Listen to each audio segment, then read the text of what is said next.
Hi everyone, welcome back to the University Apiary. This evening I'm hoping to get all of the colonies here moved away from this site and over to the oilseed rape. I think I mentioned it in the podcast. I'm using my mobile phone to shoot this, so hopefully the footage will be quite good. I'm going to switch the camera backwards and forwards to the different lenses, so hopefully I'll be able to show you exactly what we're moving here.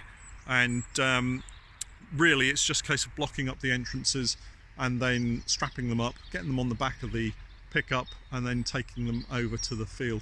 It's still quite bright, the sun's been out most of the day, but it's now starting to cool down, so I think most of the bees have now headed back into their hives and are settling down for the evening. It's quite chilly already, so hopefully we'll be able to get them strapped up and moved while it's still daylight. We'll hopefully get at the other end while there's still a bit of light, and we can show you exactly how we unload the truck and offload them onto the site. So let's just have a quick walk around and show you what we've got. So we're going to move all of the colonies. We've got a couple of nucleus colonies just here in front of me, and we need to just split those and put an individual roof on each of them. And then running along the rest of the site we've got there's 15 colonies in total, and we should be able to get them all on the back of the truck. So the first job really is I always put my suit on, and we're then going to start strapping up hives and blocking up the entrances. Okay, so we're outside the first of the hives. I'm only going to show you how I strap up one of them. It's once you've done one, they're all pretty much the same. So I use a piece of foam, just a small piece of cut foam. You can buy them in big squares and then cut them to size. That gets pushed into the entrance, and then I use these bright orange straps, which I get from Thorn's beekeeping supplies. They used to have them in their sale. I don't know whether they'll be in their sale this year. And it's got a really nice kind of cantilever mechanism. I have produced a video showing you how to use these, and if I can find it I'll pop a link into the description beneath the video so that you can go and have a closer look at how this works. So first thing to do is to block up the entrance so that we can prevent the bees from flooding out once I start moving things around. So it's a really straightforward process. All that I do is offer up the foam against the entrance and then just use my hive tool to push it in. But once you've got it here, you need to make sure that you don't then take it away, because once the bees start detecting a bit of a disturbance, they're likely to come down and investigate. If you really wanted to, you could light your smoker and have that, but that's it. That's as simple as it is. That's all you have to do.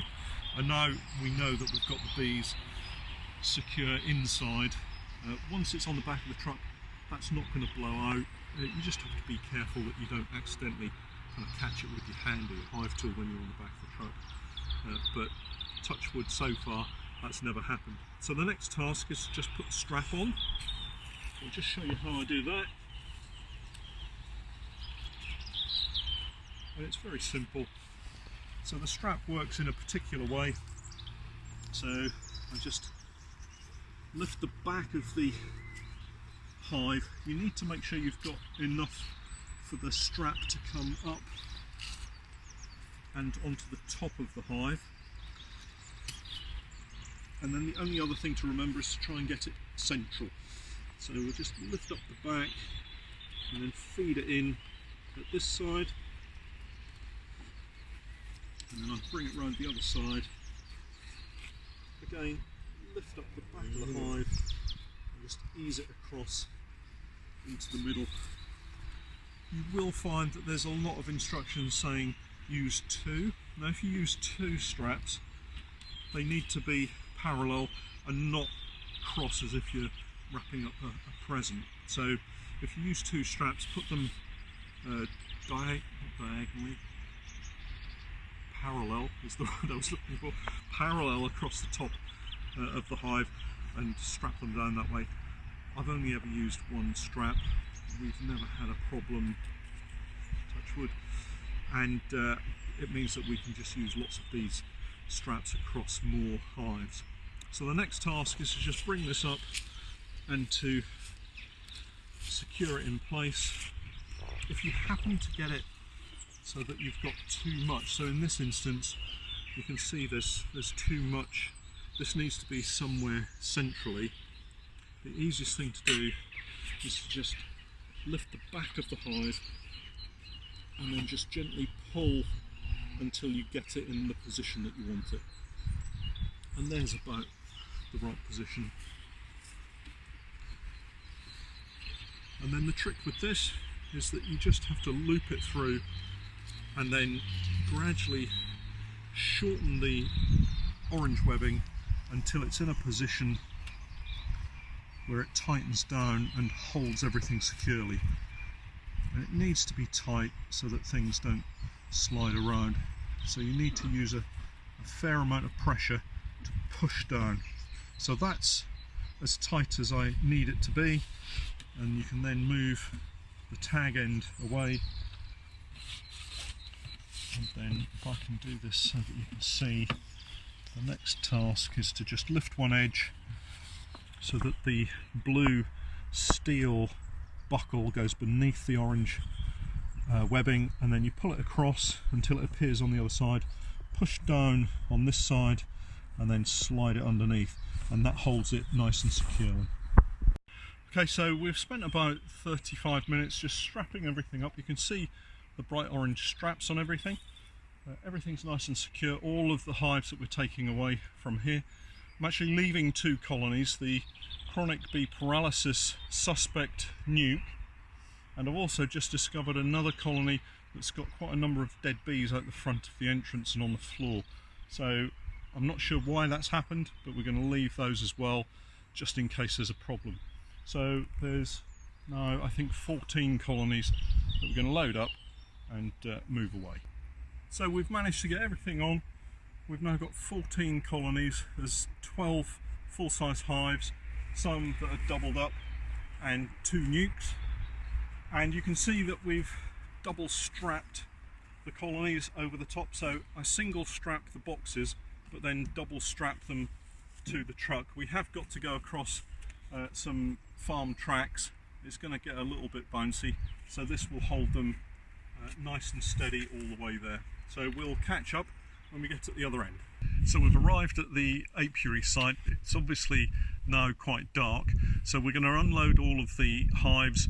We've got pallets set out behind me. I don't know whether you can see that we've got one great big stack behind us. That's all empty supers ready to go onto the hives, and there are other pallets laid out for them. We've got some more to move tomorrow, so what we'll try to do is to get those moved a little bit earlier so that we can be here in the light, so that we can show you around the apiary in full and have a look at this field of oilseed rape that we've got the bees on. So we'll catch up tomorrow when we've got another load and we're back here ready to unload them. Okay, so we're at our allotment apiary. This is the one on the hillside, which has always been quite productive, but we're taking another batch over to the oilseed rape, and we're here probably a little bit too early. Some of the bees have been out flying, but we've strapped everything up ready to move, so that hopefully when we get to the other end we've got a little bit of daylight left and we can just give you a quick overview of where they're at. It's a bit drizzly, it is quite cold, very overcast, so hopefully it won't be long before all of the bees are tucked up inside the hive so we can block the entrances, get everything loaded up again, and we'll get off to the apiary site. I won't bother showing the loading process again, we'll just get them all loaded and we'll see you at the new apiary site soon. So we've managed to get here again safely without any problem. We've just started to unload, we've got everything strapped up, double strapped again, and it's worked perfectly fine. It's a really grey, drizzly, miserable evening, but it's nice and light, so I'm glad we've got here to show you the setup. We will of course be doing lots of videos here over the coming weeks for you, so hopefully you'll get to know this site as well as we do. And so this is the field of oilseed rape that we've got. It's about, this particular field is about 50 acres. and then there's more oilseed rape over the back that you can't see, and we're basically putting all of the bees along this track on pallets on the ground, and hopefully they'll do very nicely. So we're going to carry on unloading all of these hives now, and then get back home for a cup of tea, and we'll catch up next time. If you've got any questions, then obviously just pop them in the space below the video or send me a direct message, and we'll catch up next time. Thanks for watching.